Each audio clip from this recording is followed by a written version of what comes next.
balik lagi di program terbaru Amerta, yaitu di sesi bedah buku yang berjudul Bisa, Bincang Santai Amerta.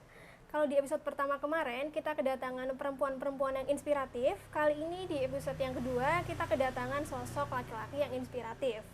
Nah, buku yang akan kita bedah ini, judulnya ini, Sosiologi Politik.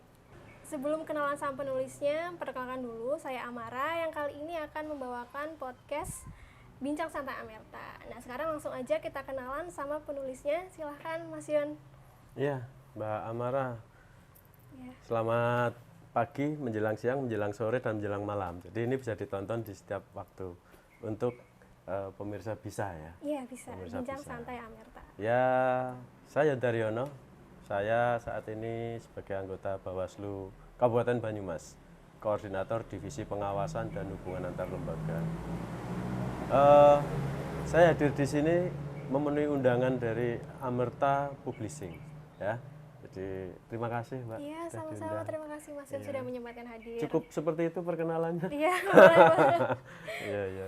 Baik. Oke, langsung aja berarti ya Mas, kita bedah buku ya. Boleh. Kalau boleh tahu, sosiologi politik itu garis besarnya tentang apa, Mas? Iya, jadi buku ini memang pertama saya ingin kasih tahu dulu masih sangat sedikit buku-buku kajian literatur yang sangat spesifik membahas tentang sosiologi politik secara langsung ya. Apa include di dalamnya.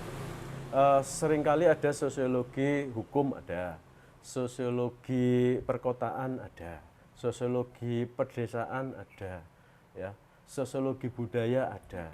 Nah, sementara disiplin ilmu ini sebenarnya satu rumpun di ilmu sosial antara sosiologi dan ilmu politik atau political science. Jadi di buku ini saya ingin berusaha membuat dua konsep ke dalam satu wadah di dalam konteks title sosiologi politik. Ini terinspirasi dari beberapa masukan rekan-rekan sebenarnya. Kebetulan saya saat itu sedang menyelesaikan studi S2 sosiologi di Universitas Padjadjaran Bandung.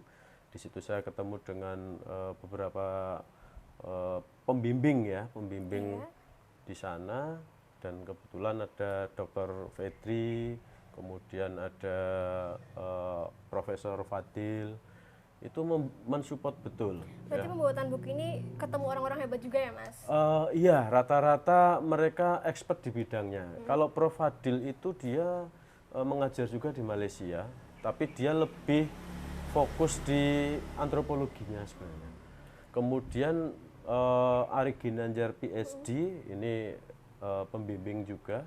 Kebetulan dulu saya juga pernah ngajar juga di Unpad untuk program S1 Sosiologi bersama Pak Ari Ginanjar, Pak Ari Ganjar PhD yang alumnus Malaysia itu. Jadi kami sering berdiskusi gitu. Kebetulan konteks pekerjaan saya ada di ranah politik, ya, di lembaga politik. Di Bawaslu ya, Mas? Ya, di lembaga politik di Bawaslu yang core-nya adalah mengawasi seluruh tahapan pelaksanaan pemilu, Mbak. Jadi ini sangat make sense. Kemudian teman-teman di Bandung waktu itu di Unpad di program Pasca Sarjana menginisiasi, ayo Mas Yon bikin artikel, mulai dari artikel dulu, jurnal dan lain sebagainya. Saya kumpulkan, ada beberapa catatan juga. Sebenarnya awal saya konsen di perjuangan gender ya, artikel-artikel yang berperspektif gender, hak-hak gender dan lain sebagainya. Tapi kemudian setelah saya banyak diskusi mendapat masukan dan tadi di mix sense-kan dengan profesi saya sebagai penyelenggara pemilu, ini menarik. Makanya kemudian platform sosiologi politik adalah penggabungan dari dua disiplin ilmu, yang satu sosiologi ya sebagai pure science dan political science sebagai sub ilmu sosial sebenarnya. Tetapi ini coba dimixkan dan harapan saya ini ada perspektif baru. Gitu Amara.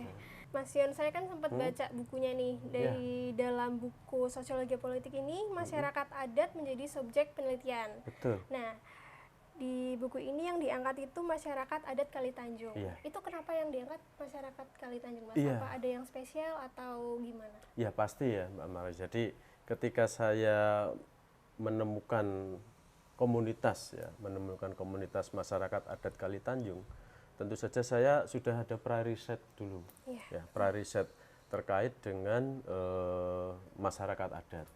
Ada catatan-catatan dari Aman, catatan-catatan dari lembaga-lembaga NGO yang concern terhadap masyarakat adat. Dan ternyata di sekitar saya tinggal, ini di Banyumas, itu ada juga. Oh, ada. Kalau di Jawa Barat, di Banten dan lain sebagainya kan ada beberapa komunitas adat ya. Iya. Ada Baduy, kemudian kalau di Jambi ada masyarakat suku anak dalam. Iya. Kemudian kalau di Kalimantan juga ada Dayak, Meratus dan lain sebagainya. Ternyata di Banyumas juga masih ada komunitas ini dan eksis. Gitu. Artinya falsafah peninggalan leluhur itu masih terikat kuat di kehidupan sosial mereka gitu. Meskipun di sekitar wilayah tempat komunitas masyarakat adat Kalitanjung yang terletak di Kecamatan Rawalo, Desa Tambak Negara ini sudah sangat beragam masyarakatnya. Sudah banyak berarti Sudah ya, Mas? banyak, tetapi komunitas ini tetap terikat dalam satu perspektif, kemudian aktivitas dan keyakinan yang merupakan peninggalan leluhur mereka. Ya, berarti dilestarikan oleh masyarakat Betul. Kalitanjung sendiri. Masyarakat adat Kalitanjung ini menarik bagi saya. Meskipun di Banyumas juga ada masyarakat adat yang lain. Iya, betul. Kalau Mbak Amara sempat mendengar ada masyarakat Bonokeling, Iya, komunitas sekali dengar. Bonokeling, itu juga bagian entitas dari sebuah culture, aktivitas, komunitas yang ditinggalkan oleh leluhur mereka. Hanya saja komunitas Bonokeling kan tidak tinggal dalam satu kawasan. Iya. Ya, mereka ada di beberapa daerah sekitar di peri-peri Kabupaten Banyumas, ada yang bahkan tinggal di Cilacap, di Gombong, di Kebumen atau di mana. Jadi terpisah-pisah ya, Mas? Terpisah-pisah, tetapi ketika ada satu acara mereka baru mengumpul. Ketika melaksanakan ritual-ritual khusus, mereka berkumpul. Nah, perbedaannya dengan masyarakat adat Kalitanjung ini, di sini masyarakat itu tinggal di satu kawasan. Di satu wilayah, di Desa Tambak Negara, di Grumbul sendiri, ya Grumbul Kalitanjung itu, dan di sekitarnya itu sudah heterogen masyarakatnya. Heterogen. Mereka tetap berinteraksi dengan masyarakat sekitar, iya. Tetapi soal keyakinan, ini kita berbicara akademis, ya hasil riset, mereka itu memiliki keyakinan bertuhan, betul, ya. Dan seringkali berritual seperti masyarakat Islam, ya, tetapi juga mereka masih melestarikan pesan-pesan leluhur mereka. Jadi ini yang kemudian saya lihat selain adat juga mereka punya religi tersendiri dalam tanda kutip soal keyakinan ya. Betul, betul. Soal keyakinan. Ini menariknya menjadi objek penelitian saya. Di situ juga dibatasi. Ada catatan-catatan norma yang harus mereka taati. Orang muda meskipun dia keturunan dari masyarakat adat Kalitanjung belum ditasbihkan sebagai komunitas kalau dia belum berusia 60 tahun. Ya, jadi setelah 60 tahun ada semacam ritual. Kalau orang di Nasrani mungkin pembaptisan, kalau di Islam mungkin ada khitan.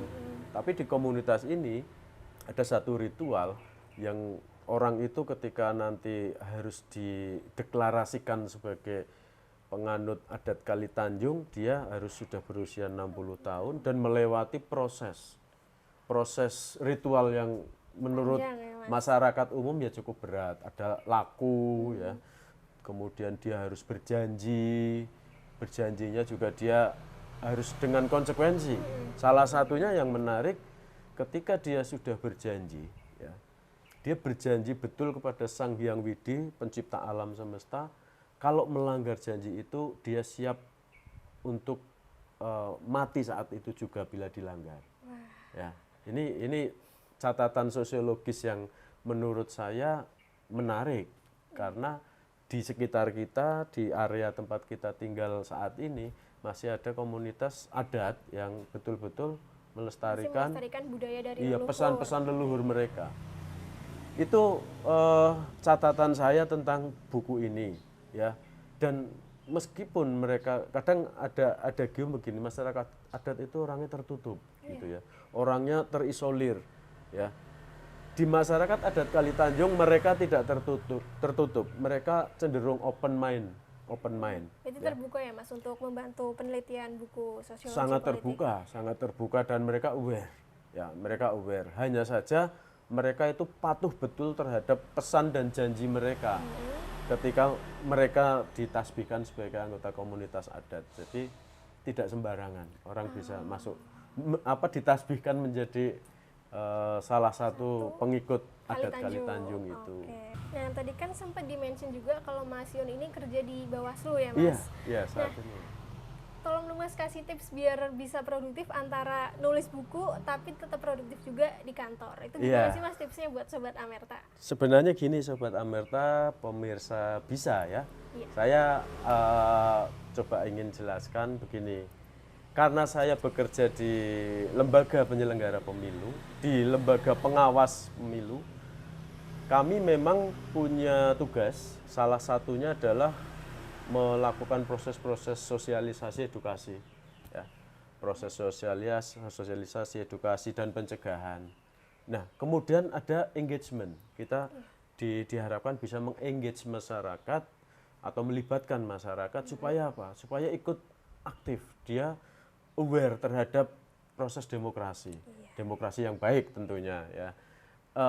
Bawaslu tidak bisa sendirian, Mbak Amalas. Jadi kami itu kan jumlahnya terbatas. Sementara dalam tahapan pemilu itu yang panjang, kemudian melibatkan banyak kontestasi, kepentingan politik, kekuasaan dan lain sebagainya. Kami kalau melakukan pengawasan dengan kemampuan SDM kami, tentu saja secara proporsional kuantitas jumlah penduduk, jumlah partai, jumlah tim kampanye, tim pelaksana, simpatisan itu sangat tidak seimbang. Makanya ada engagement dari Bawaslu kepada masyarakat untuk dilibatkan sebagai apa? Pengawas partisipatif. Ya. Sama ketika mungkin di kepolisian Babin Kamtibmas dia meng-hire masyarakat sekitar memberikan informasi-informasi terkait pencegahan tindak pidana gitu kan. Kalau Kriminalitas. Kalau kami lebih ke pemilu. Apa yang menjadi konsennya? Yang pertama adalah kita ingin negeri ini betul-betul menyepakati konsensus bersama bahwa proses pergantian kepemimpinan baik di legislatif, eksekutif itu berjalan secara normal. Normal dengan apa? Dengan demokrasi. Demokrasi dengan apa? Dengan pemilihan. Nah, seringkali yang fakta di lapangan yang ada oknum-oknum yang mencoba mencederai proses itu. Tidak bermain fair play gitu kan. Sehingga bagi yang punya uang banyak dia kemudian melakukan money politik ya, kemudian membagi uang dengan kampanye gelap ya, gitu ya, membeli suara, kemudian mencuri data dan lain sebagainya. Nah, kami punya tanggung jawab bersama dengan masyarakat adat. Karena masyarakat adat ini juga objek juga sebagai pemilih juga dalam pemilu. Sehingga dengan kekuatan dan nilai-nilai yang ada di masyarakat adat Kalitanjung, ini engagementnya berjalan dengan baik. Pertama, mereka itu tidak boleh memiliki hak yang bukan miliknya. Ya, nilai-nilai itu salah satunya diantaranya itu. Jadi ketika ada pelaku money politik, ya, oknum, itu kan bukan hak dia. Kemudian ada transaksi, nanti suaranya dibeli. Ini satu pelanggaran bagi lakunya masyarakat adat. Sehingga masyarakat adat bagi kami ini sangat spesial, istimewa. Ya. Pelaku money politik masuk ke situ akan kesusahan karena masyarakatnya sudah mendeklarasikan diri. Kalau orang apa bahasanya itu ditasbihkan menjadi masyarakat adat ya harus jujur, tidak melikan. Melikan itu tidak apa ya, bahasa Indonesianya itu tidak berharap memiliki sesuatu yang bukan haknya. Ya. Kemudian mereka punya nilai-nilai yang menurut saya ini nilai-nilai leluhur yang sangat universal, ya, yang sangat universal. Ketika dia melakukan kesalahan, tadi saya sampaikan, dia siap mati saat itu juga dan siap bertanggung jawab kepada para leluhurnya yang sudah menyampaikan pesan moral itu. Artinya morality masyarakat adat Kali Tanjung ini selaras dengan apa yang diinginkan Bawaslu, Badan Pengawas Pemilu, bahwa pemilu itu harus baik. Ya, tadi disebutkan kalau masyarakat itu kan punya peran dan punya hak dalam memilih ya Mas. Betul. Namun seringnya itu kita sering menjumpai banyak orang yang masih melakukan kampanye gelap. Betul. Seperti menjadi tim sukses dengan memberikan buah tangan atau imbalan. Nah, batasan masyarakat dalam berkampanye itu biasanya sampai mana sih Mas? Iya, jadi kita berbicara ini kebetulan temanya agak menarik karena sudah masuk tahapan di pemilu 2024 ya. Nanti rekan-rekan Amerta Publishing bisa menyimak ini bahwa batasan masyarakat itu sebagai pemilih, kemudian dia harus bagaimana, itu ada semuanya diatur di Undang-Undang 7 2017 tentang pemilu ya. Di situ ada larangan, kemudian ada sanksi ketika ada dilanggar. Jadi di Undang-Undang 7 2017 tentang pemilu ini mengatur pemilihan Presiden, Wakil Presiden, DPR RI, DPD RI, DPD Provinsi, dan DPD Kabupaten Kota. Ini yang menjadi konsen bangsa kita. Ini yang menjadi pemahaman kadang-kadang masyarakat bias adalah seluruh kegiatan individu atau masyarakat dianggap sebagai bagian dari kampanye. Tetapi di dalam ketentuan peraturan undang-undang, orang yang disebut bisa berkampanye adalah pertama adalah dia peserta pemilu. Peserta pemilu itu sebenarnya hanya ada 3, Mbak Mara. Yang pertama pasangan calon, presiden dan wakil presiden. Yang kedua partai politik. Yang ketiga adalah perseorangan. Perseorangan ini adalah kandidat-kandidat yang nantinya akan menjadi DPD RI, Dewan Perwakilan Daerah, karena itu perseorangan. Sehingga sebenarnya peserta itu hanya 3 pemilu. Ini sesuai Undang-Undang 7.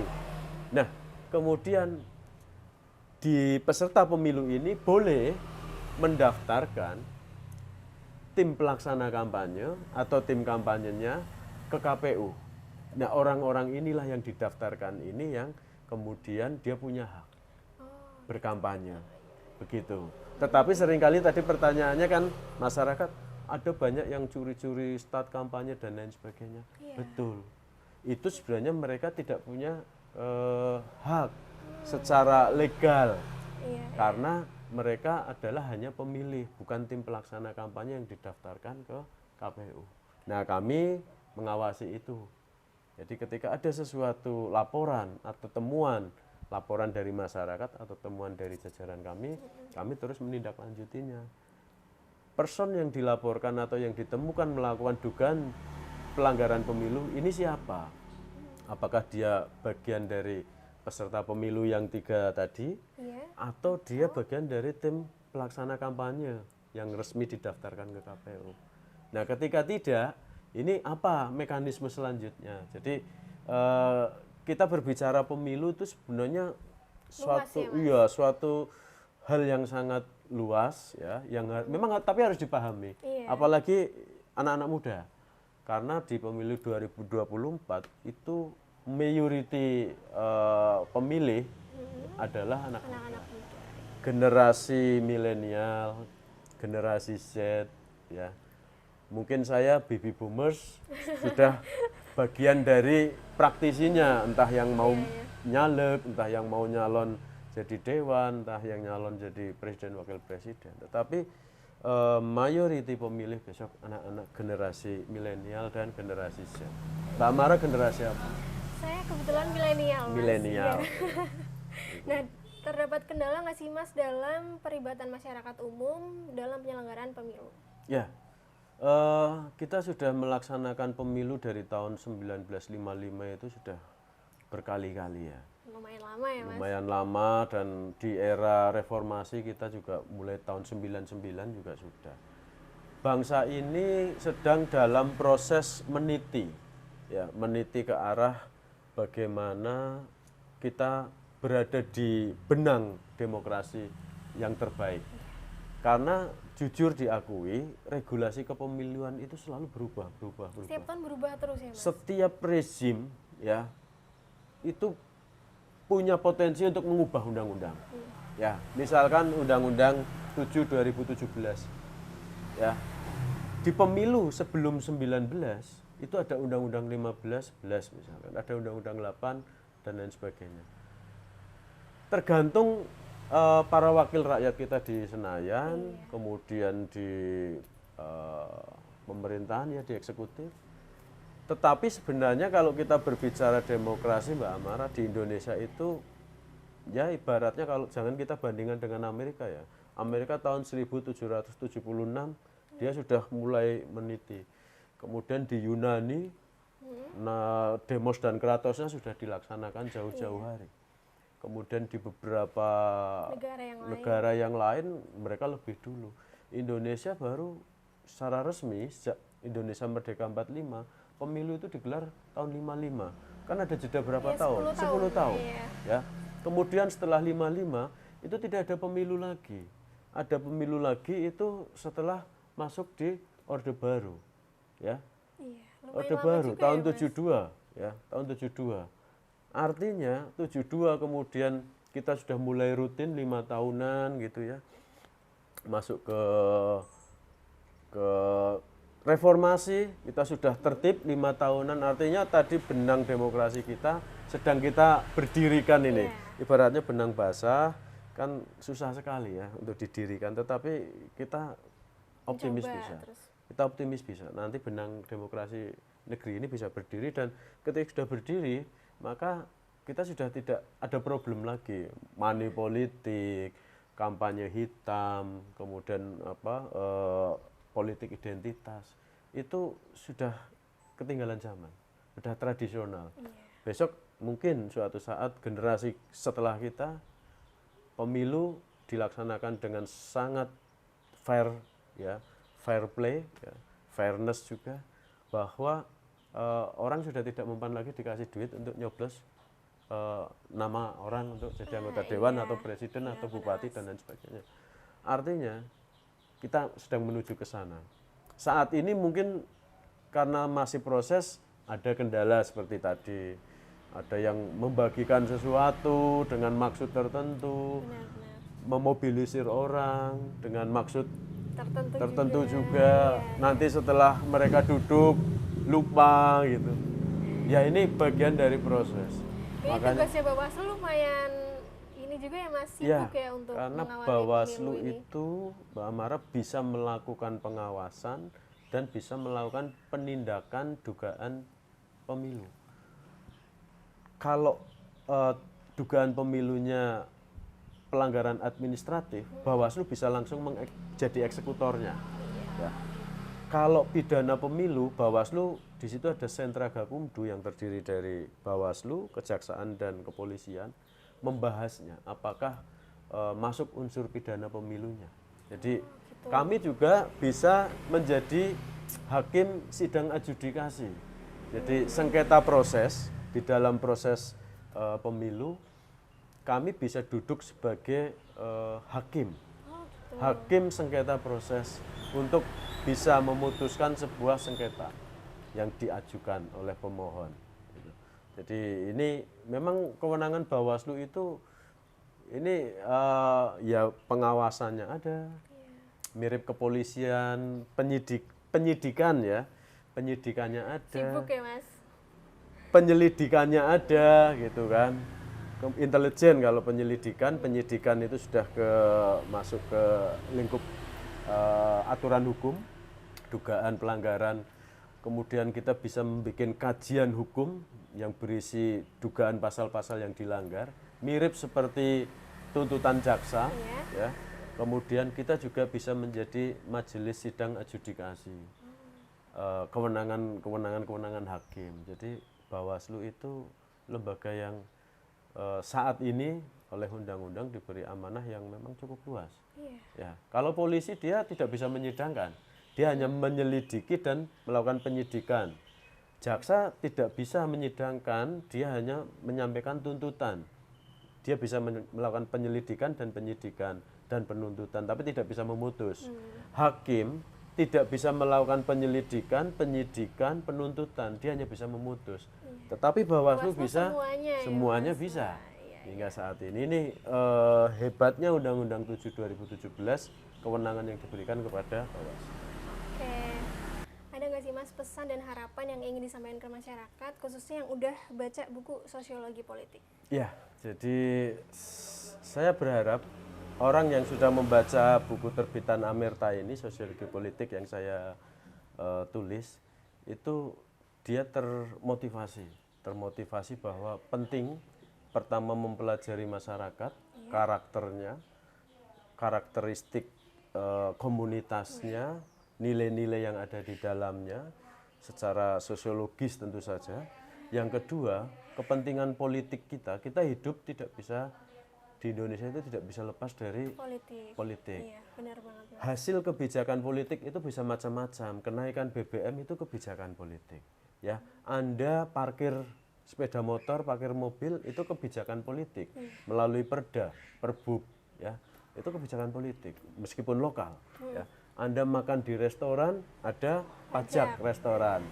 Itu produk politik yang kemudian mau tidak mau di dalam bahasa hukumnya adalah orang dianggap pernah baca atau tidak baca sebuah hasil produk politik berupa undang-undang, maka orang tersebut sudah bisa dikenakan apa sanksinya bila melanggar. Ya, Anda pernah membaca undang-undang lalu lintas secara penuh? Belum penuh kan? Kita juga sama mungkin ya. Yang lain pemirsa juga sama. Tetapi ketika undang-undang itu diberlakukan hasil produk politik, maka kita akan terimbas.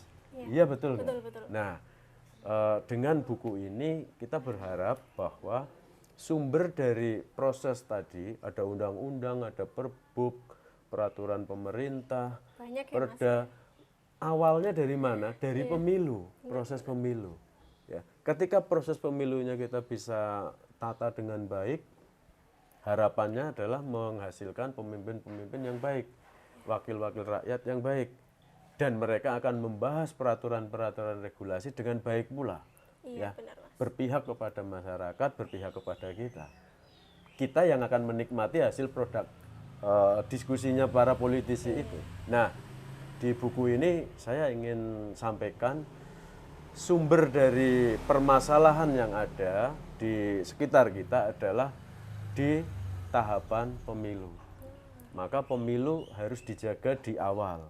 Jangan kemudian kita tidak pernah menjaga di awal, tiba-tiba muncul produk undang-undang, peraturan yang kemudian kita baru protes. Wah, ini nggak benar undang-undangnya, ini memberatkan kita, ini peraturannya nggak berpihak kepada wong cilik. Nah, ini bisa diantisipasi ketika masyarakat di awal itu mengawali pemilu sadar, juga. mengawasi pemilunya secara partisipatif.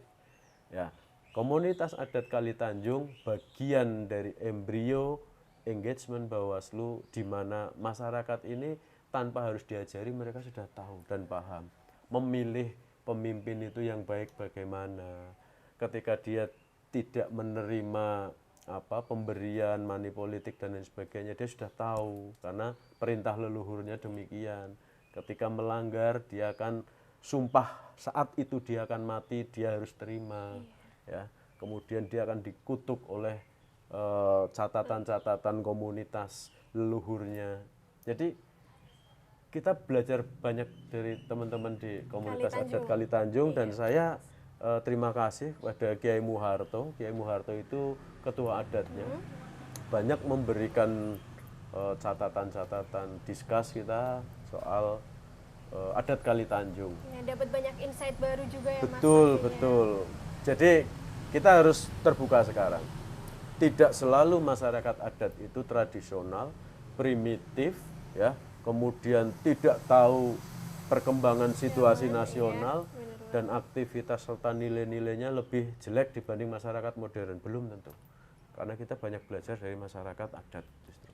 Yang terakhir nih Mas, kenapa sih akhirnya memilih Amerta Media buat menerbitkan buku sosiologi politik? Ya, Amerta Media Publishing ini penerbit yang saya kenal dan sudah banyak menerbitkan karya-karya ilmiah, Iya. baik disertasi, tesis, skripsi, hasil para penelitian. akademisi, hasil penelitian, dan kajian-kajian. Sehingga saya dengan Amerta ini yakin bahwa produknya bagus, ya, jaringannya luas. Ya, saya juga sudah melakukan survei juga. Banyak terbitan Amerta ada di Kalimantan, di Sumatera, dan lain sebagainya. Para dosen-dosen, akademisi. Sehingga saya cukup bangga juga dengan karya tulis saya, hasil riset saya, penelitian saya di masyarakat adat Kali Tanjung. Amerta bisa dan bersedia menerbitkannya. Terima kasih Mas yang sudah mempercayakan Amerta Media Ya, sebelumnya. saya juga terima kasih. Kebanggaan bagi saya ada di salah satu produknya Amerta. Mas Yun, terima kasih sekali udah menyempatkan waktunya buat mampir ke Amerta. Sama-sama. Dan buat Sobat Amerta yang ingin punya ini, buku sosiologi politik, bisa langsung didapatkan di web kami di www.amerta.co.id ataupun di toko e-commerce kami di Shopee dan Tokopedia. Dan juga buat Sobat Amerta yang punya skripsi, tesis, disertasi maupun hasil penelitian, bisa langsung saja kirimkan ke mediaamerta@gmail.com biar nanti langsung tim kami yang proses. Sekali lagi terima kasih Mas Yun. Sama-sama. Dan untuk Sobat Amerta, sampai ketemu di episode selanjutnya. Dadah. Nah.